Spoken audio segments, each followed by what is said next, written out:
C'était dur, c'était dur. C'était dur, hein. Les amis, bonsoir à tous, en espérant que vous allez bien. Voilà, retrouvons-nous donc pour faire le débrief, comme d'habitude, de ce match entre les Lions indomptables du Cameroun et le Sili national de la Guinée. Un but partout. Voilà, but de Bayo côté Guinée et but de Franck Madri. Donc, les amis, dites-moi déjà en commentaire ce que vous avez aimé, ce que vous n'avez pas aimé. Je sais que c'est un match qui reste beaucoup, qui va rester beaucoup à travers de la gorge. Pourquoi? Parce que oui, on commence difficilement, parce qu'on encaisse très rapidement. Mais avec la physionomie du match, on se dit, même pas qu'on se dit, il y a quelque chose à faire. Parce que la Guinée prend un carton rouge et on égalise quand même très tôt dans le match. Il y a tellement de choses à dire que je n'ai même pas envie d'oublier les points essentiels. Voilà, je n'ai pas envie d'oublier les points essentiels. J'ai envie de me calmer, de vraiment dire ce qu'il faut parce qu'il y a tellement de choses à dire. Et la première des choses qu'il a dit, c'est que coach Rigobert Song, lorsque moi j'ai vu le classement avec Franck Magri à droite, je me suis posé une question. Est-ce qu'il va vraiment jouer ailier? Est-ce que Franck Magri va vraiment jouer ailier? De un, est-ce qu'il faut être un génie tacticien pour... Ah non, nous-mêmes on veut se mettre dans les problèmes, coach. Et Song, nous-mêmes on veut se mettre dans les problèmes. Est-ce qu'il faut être un génie tacticien pour comprendre que on a un problème sur le côté droit? De un. Depuis, tu insistes et tu as décidé de mettre Castelletto à droite, qui n'est pas un latéral de métier. Ok, ça pénalise déjà le côté droit. Mais maintenant, on a un problème d'animation sur le côté droit, sur le couloir droit. Tu prends Franck Magri, qui dans la percussion, dans la vitesse, ce n'est pas son rôle majeur. Tu le mets à droite. Et Magri, quand même, il se bat comme un lion, il fait tout ce qu'il peut, il apporte ce qu'il peut, il a même marqué. Voilà. S'il avait fait un mauvais match, on allait dire, ouais, Franck Magri n'a pas... Non, il n'est pas à son poste. Et pourquoi? Parce que on veut redonner plusieurs fois cette même chance à Kyle Toko Ekambi. Kyle Toko Ekambi, c'est fini. Kyle Toko Ekambi, c'est fini. Depuis Blida, c'est fini. Tout le monde le sait. Mais qu'est-ce qui se passe? On sont fait les mêmes erreurs de remplacement, d'appréciation tactique et tout, les mêmes erreurs. Kyle Toko Ekambi, c'est fini. Oui, on peut même encore dire que on va le mettre à 9 parce que contre le Mexique à 9, oui, oui. Mais quand tu es fini, je vous dis pourquoi Kyle Toko Ekambi, c'est fini. Parce que la dernière action, là, nous sommes à match nul 1-1. La dernière action, même si tu n'as plus tes jambes pour la vitesse, pour la percussion, si tu es un véritable finisseur, si tu es Franck Madri à l'action de Kyle Toko Ekambi, parce que tu ne veux même pas faire la grosse comparaison, genre il faut qu'un grand neuf. La dernière action là, c'est là qu'on voit que Kyle, ça ne va pas.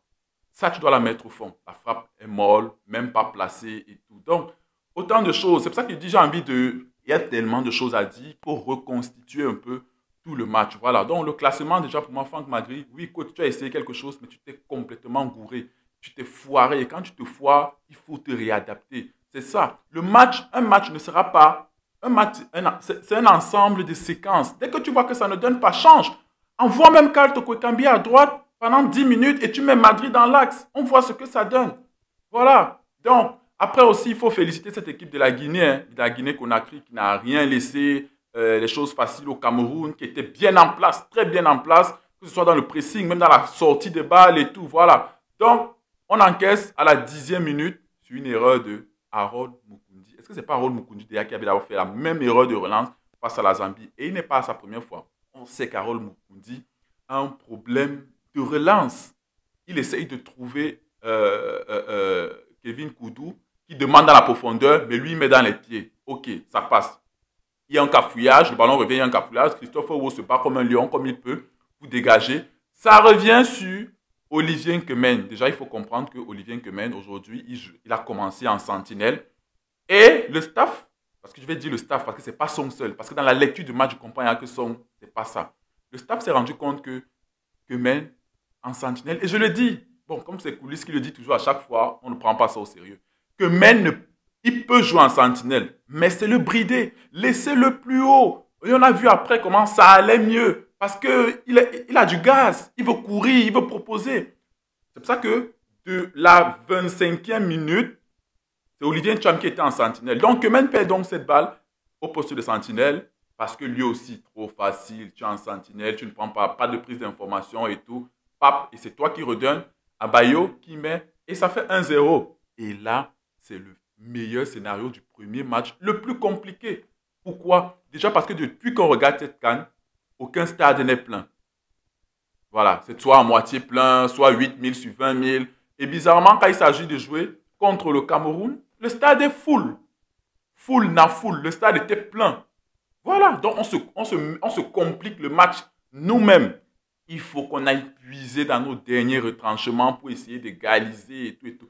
S'il n'y avait pas ce carton rouge de Camano, parce que c'est un rouge, hein, il marche carrément sur la cheville de Madrid 2 fois. S'il n'y avait pas ce carton rouge, ça allait être très, très, très compliqué. Voilà. Et il manque énormément de verticalité dans ce... Aïe!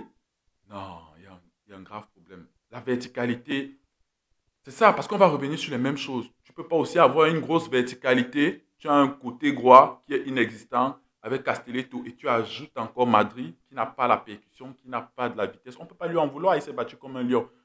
On manque clairement de verticalité, de rapidité dans les passes. Voilà, la Guinée prend ce carton rouge avec Camano. C'est clairement rouge, il marche 2 fois sur la cheville de Madrid, je l'ai dit, il sort. Et là, on se dit, c'est très intéressant parce que là, on va voir comment le coach va réagir. Il y a un carton rouge, nous sommes menés.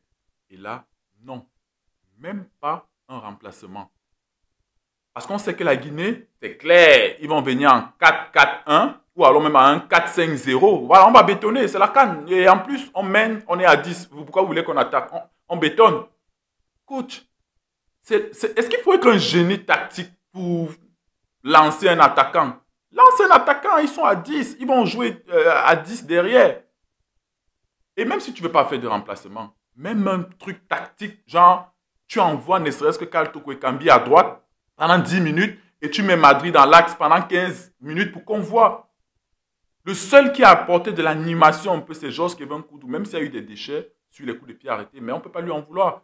Mais il n'a pas d'appui. Georges-Kévin Nkoudou, ce genre de joueur, il doit jouer en appui sur un attaquant qui lui remet lancé et il essaie le 1 contre 1. Mais là, il va trouver un appui qui? Carl Toko Ekambi, il ne peut pas jouer dos au but. C'est fini pour Carl Toko Ekambi. À un moment donné, il faut qu'on arrête de toujours vouloir ressusciter ce qui ne peut plus. Lance les jeunes, lance Faris Moumbagna plus tôt. Tu fais entrer Faris à 85e minute, alors que l'équipe adverse est à 10. Non, Rigobert Song, non, Song, tu n'as pas géré le match. Non, Song n'a pas géré le match. On peut pas. C'est indéfendable. C'est indéfendable. C'est vraiment indéfendable, Rigobert Song. Et en plus, tu fais sortir celui qui, entre guillemets, apportait le danger dans le jeu aérien, Franck Magri. Peut-être que je me dis qu'il s'est blessé, mais c'est pas Franck Magri qui devait sortir. C'est Carl Toko Ekambi qui devait sortir. Tu fais entrer Franck Magri en attaque. Et tu fais entrer même un Mouminga Malo qui a une meilleure qualité de centre qu'un Castelletto. Parce que là, jusqu'à la 75e minute, tu fais les remplacements. Madrid est sorti. Tu continues à faire des centres pour que qui marque. C'est Georges-Kévin Nkoudou qui se retrouve à vouloir jouer de la tête. Carl Toko Ekambi ne peut pas jouer de la tête. Rigobert Song, tu ne t'es pas géré ce match. Sincèrement, tu ne t'es pas géré ce match. Tu ne t'es pas géré. Pourquoi avoir toujours peur de faire les remplacements? C'est trop frileux. Il faut oser. Il faut oser. Là, ils sont à 10. Non, c'est ça qui me fait mal. Parce que c'est un match, on aurait pu le prendre. Même si c'était difficile dès le début. Mais avec la physionomie du match, on aurait pu tranquillement gérer le match. Parce qu'on a vite marqué. Je pense qu'à la 52e minute, on a vite marqué. On a vite réagi. Donc, il fallait continuer à appuyer la Guinée. Il fallait continuer à appuyer la Guinée. Eux, ils étaient juste en mode suivi. On va essayer de jouer en contre. C'est un peu ça, les amis. Moi, je vais passer à mes tops et mes flops parce qu'on va ouvrir le Benetaya de ce soir. Vers 21h là, on va ouvrir le Benetaya. Je vais passer à mes tops et mes flops. Dites-moi aussi en commentaire quels sont vos tops, vos flops, ce que vous avez aimé, ce que vous n'avez pas aimé. Je rappelle que les tops et les flops, ce n'est pas uniquement les joueurs, mais c'est ce que tu as aimé et ce que tu n'as pas aimé. Voilà. En top, je vais mettre Franck Magri. Ce n'est pas son poste milieu de couloir. Il s'est battu comme un lion sur cette merveille de Nkoudou. Il a mis la tête qu'il fallait. Et c'est là qu'on voit que c'est un renard de surface. Je répète, si Franck Magri était à la place de Carl Toko Ekambi sur la dernière action qui peut nous donner 2-1, je suis sûr que c'est but. Donc, en top, Franck Magri. En top, je vais mettre aussi Georges-Kévin Nkoudou, qui, c'est le seul agitateur.